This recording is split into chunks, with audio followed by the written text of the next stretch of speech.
I want to welcome you to this great chapters of the Bible study through Romans chapter 8. Romans, one of the great books in all of the Bible, a book that has had strong historical impact in Christianity and the world. The Reformation was built around the truths of the book of Romans, but Romans also has powerful personal impact. It tells us how to see ourselves like God sees us. It tells us how to live the kind of life that God has given us to live.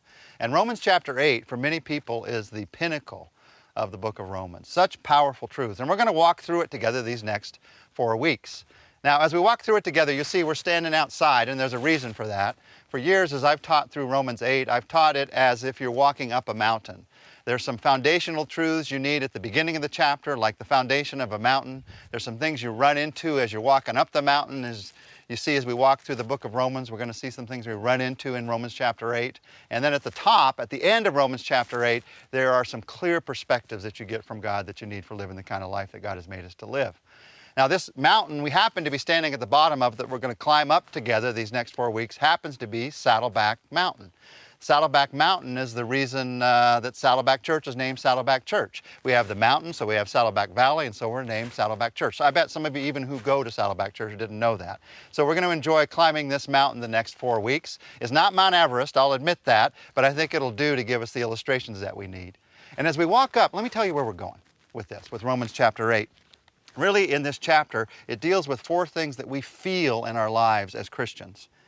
There's the feeling sometimes that you have that you're not good enough as you face the Christian life. And Romans 8 has an answer to that. God's answer to that is no condemnation in your life, that He wants you to live a life of liberty. There's the feeling sometimes you have that I'm never going to change. I'm not growing fast enough. We're going to talk about that in week 2. And God has an answer for that. No frustration, that you can live a life of victory. God has some victory for you to live in your life. There's also in your life, you might notice there's some, by the way, bugs flying around. We're going to talk about that about week 3 when we get to talking about problems and how God deals with problems in our lives.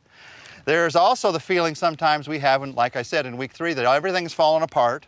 And God says when that happens, there's no desperation. He wants to give us hope. He can give you a life of expectancy. And then there's the feeling that we have sometimes that no one cares about me. Does anybody really love me?